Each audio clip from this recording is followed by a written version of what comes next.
अगर मैं करता ही नहीं तो फिर मुझे दुख क्यों होता है? और अगर मैं भोगता ही नहीं तो फिर सुख का अनुभव कौन करता है? दोस्तों, यहीं से भगवत गीता शुरू होती है और यहीं पर हम सब अटक जाते हैं। दोस्तों, हम पूरी ज़िंदगी एक ही बात के साथ जीते हैं। मैं कर रहा हूँ, मैं काम कर रहा हूँ, मैं माँ हूँ, मैं दुखी हूँ, मैं भक्त हूँ, मैं गलत हूँ, मैं सही हूँ। लेकिन गीता का पहला झटका यहीं लगता है। कृष्णा कहते हैं, तुम करता नहीं हो। अब ये सुन के मन तुरंत पूछता है, अगर मैं करता नहीं तो इतनी थकान क्यों होती है?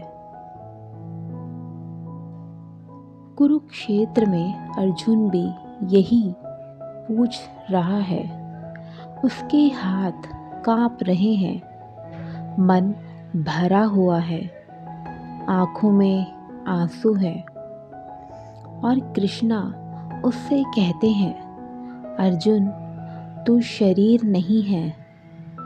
दोस्तों, यही बात सुनते ही हम घबरा जाते हैं, क्योंकि हम पूरी जिंदगी शरीर बनकर ही जिए हैं।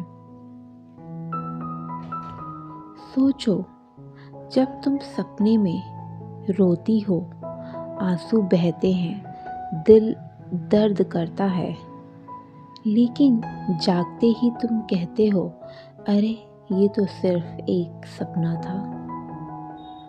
तो सपने का दुख सच था या झूठ?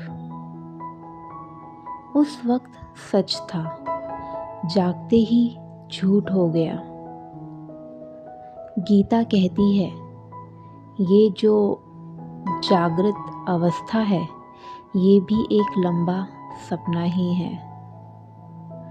दोस्तों, कितनी गहरी बात है।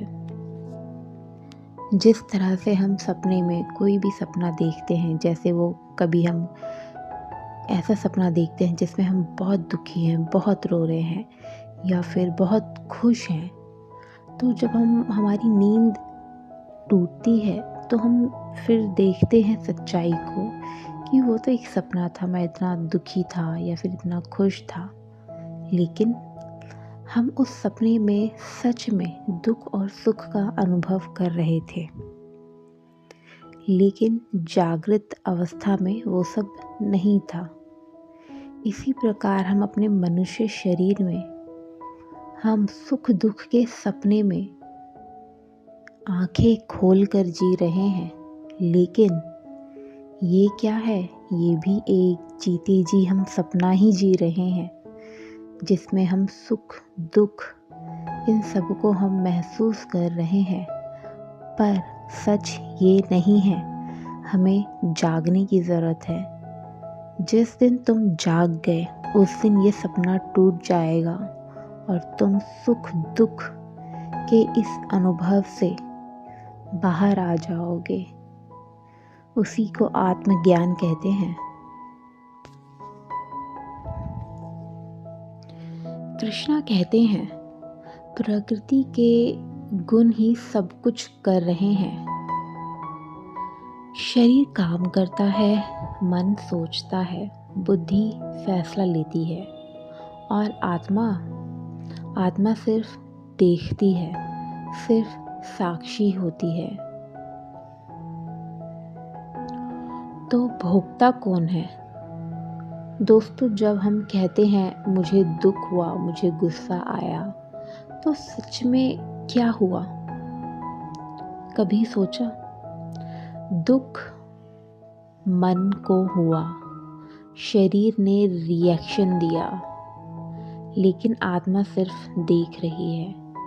पर हमने मन को ही मैं मान लिया। यही भ्रम पैदा होता है। कृष्णा कहते हैं, जब तक तुम अपने आप को कर्ता और भोक्ता मानोगे, तब तक बंधन में रहोगे। और जब तुम साक्षी बन जाओगे, काम होता रहेगा, जीवन चलता रहेगा, लेकिन अंदर एक शांति उतर आएगी। दोस्तों, नाम जाप इसलिए इतना शक्तिशाली है। नाम जाप करता कौन है? जुबान, सांस। पर धीरे धीरे एक दिन ऐसा आता है जब नाम खुद चलने लगता है और तुम सिर्फ सुनने वाले रह जाते हो। वहीं से साक्षी भाव शुरू होता है।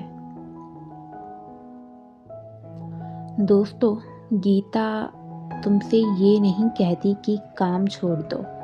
गीता कहती है काम करो, पर करता मत बनो।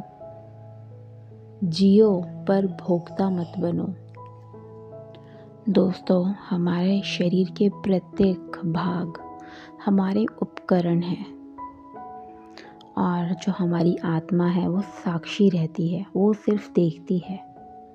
और जो हम अपने हाथ पैरों का इस्तेमाल, अपने शरीर का इस्तेमाल कर पाते हैं कार्यों को करने के लिए, वो प्रकृति की देन है।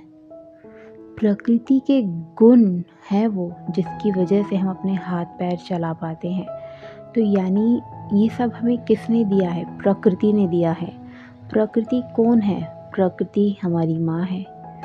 हमारे जो यूनिवर्स कहो आप, चाहे डिवाइन कहो, चाहे शिव कहो, चाहे माँ कहो।